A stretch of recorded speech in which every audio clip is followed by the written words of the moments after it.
This is a teardown of a Cisco WS-C3650-48FS-S switch. And it's a 48 port switch with, here we go, 48 port switch. It's upside down with 4 SFP ports and PoE Plus support. And I've already removed power supplies and fans, and I've taken the liberty to remove all the screws for the cover for the sake of time. And there is not much to see. These boards are pretty refined. Oops, just broke that.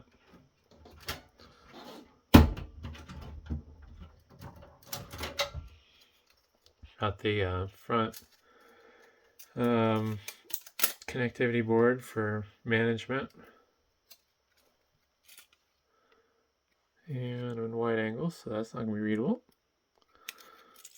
Got an ST electronics chip there. Based on whether the traces are going, everything's going everywhere. Looks like that ST chip is controlling the LEDs. Another chip there that appears to be controlling the USB port. Traces from it are going that way. And the serial, maybe. Nothing to see on the bottom there.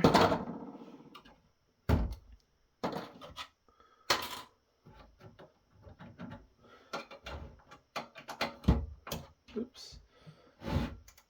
Oh. The screws are in nice and tight.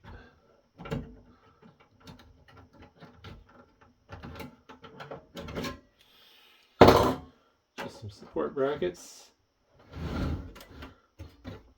Oh, very tight screw.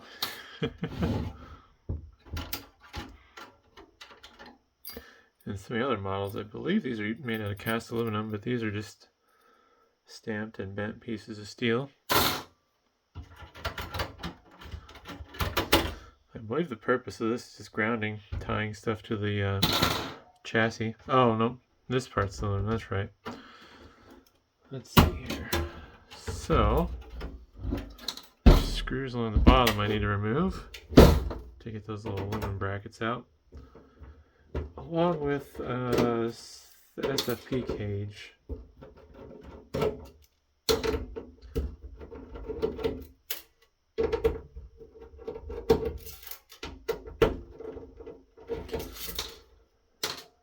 I don't think I'm going to bother with removing the board completely though on video, because there's really not much to see on the bottom of these boards. I think the big thing of interest is the chips. Is that Torx or yeah, it's Torx.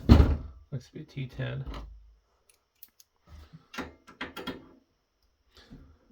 This chip should be doing all the processing for the switch. Beneath it, you can see some flash memory mounted on a little daughter board. I'll have a close up of that here after I'm done pulling the heatsink off.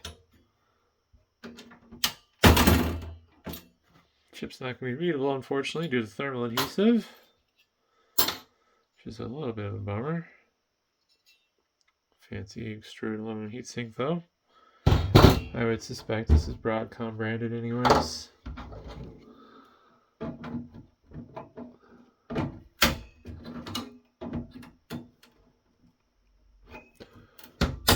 Yep, I knew that was how it happened. Oh, spring finally fell. I think it landed in my hair. Got cadmium chip.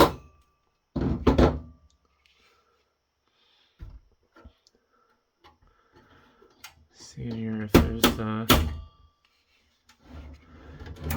way to get this faceplate off. It's been a while since I tore one of these down. I haven't tore down too many of these because at least at one point they were worth money. Now they're not. Imagine that. So I think we're gonna just kind of get a close up now of the chips of interest. Oh, it's Cisco branded. Usually kind of a toss up. Unfortunately, due to the paste, it's not really readable. So I rub it off with my finger.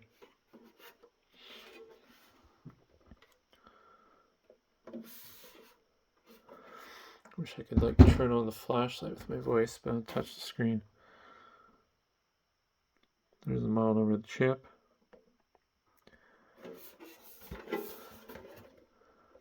Got a Xilinx Spartan there. And next to that, let's see which way. Hyperstone. I would assume this little daughter board here is flash storage for the OS.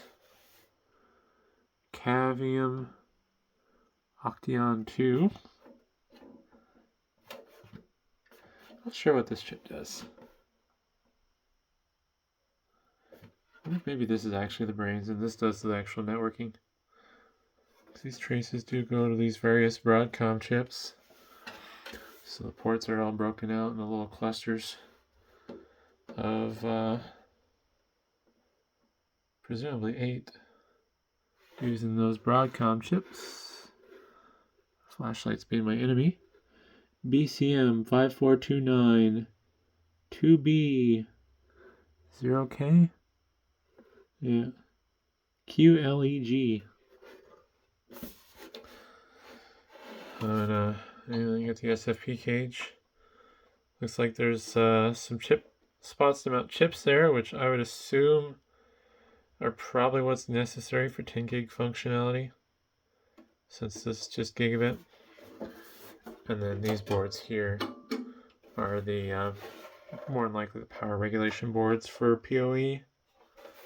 I don't think I'm gonna go get that on camera.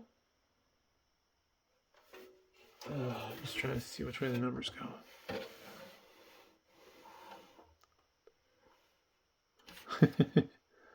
Yeah, I can't get too close. It's a weird spot. I don't feel like busting that board off because it'll make my scrap price go down. Oh, we got another Broadcom chip in the back here for the network management port. If I could quit bumping my camera. I don't think I'm able to get close enough for that. It is a BCM 54616SC 0K FB6. Yeah, but not a lot for power regulation. Got some stuff here. Some stuff here. I don't remember what these power supplies run at. I wouldn't be surprised if they had a 48 volt output though, since that's what the PoE operates at. So you spend less energy trying to convert the power for PoE and focus on getting the voltage down for your processors and stuff. But yeah, hopefully that was interesting, and thanks for watching.